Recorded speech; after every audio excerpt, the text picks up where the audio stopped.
ලස්සන දවසක් ඔයාලා හැමෝටම. මේ තියෙන්නේ මම පොල් එලි කහට ඉවත් කරගන්න ටැංකි දෙක තමයි.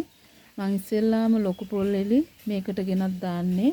ඊට පස්සේ පෙඟෙනවා. පෙඟුනහම හරි ලේසි කපා ගන්න. ඊට පස්සේ පොඩියට කපාගෙන මෙන්න මේ ටැංකියට තමයි දාන්නේ. මේ නම් මම යාර ටිකක් දාලා දවසක් තියෙන්න අරපු පොල් එලි තමයි. ඔයාලට පේනවා ඇති මේ කොළත් ඇහලා මේ ගහෙන් කොළ වැටෙනවනේ. ඉතින් මේකේ මේ විදිහට මේ බටේ කරකෝල අයින් කරපුවාම මේ විදිහට වතුර පිට වෙනවා. හරිම ලේසි. ඊට පස්සේ නැවතත් වතුර පුරව ගන්න තමයි තියෙන්නේ.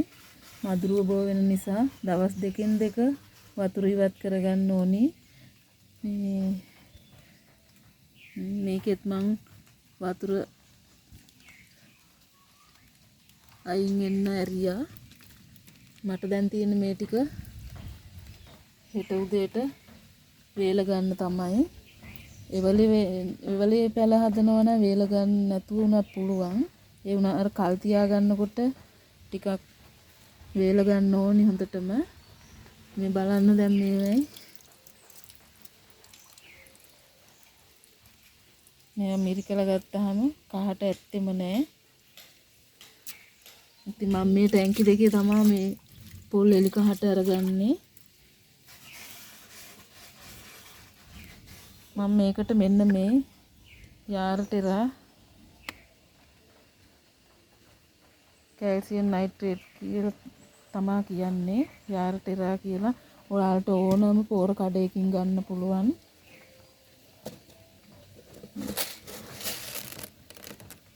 මේ බලන්න යූරියා කැට වගේමයි. මේකෙන් ලීටර 5කට මේකෙන් තේ හැන්දයි දාන්න ඕනි.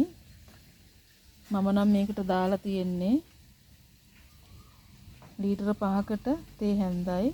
ඔයාලට ඕනම පෝර කඩේකින් මේවා මිලදී ගන්න පුළුවන්. මේකේ හුලං වදින්න නැතුව පිනිබාන්න නැතුව හොඳින් ඇසුරු කරගන්න ඕනේ. මේ වගේ හොඳින් මූඩිය වහලා තියන්න ඕනි. නැත්තම් දිය වෙනවා. ඉතින් ඔයාලට මම පොල් එලි කහට අරගන්න විදිහ පෙන්නුවා. ගොඩ දවසකින් වීඩියෝ එකක් දැම්මෙන්නේ නැහැ. මල් පැකේජ් එකක් දැම්මෙන්නේ නැහැ. පොඩි වැඩ වගේක් තිබුණා. මේ මාසෙම එහෙම තමයි.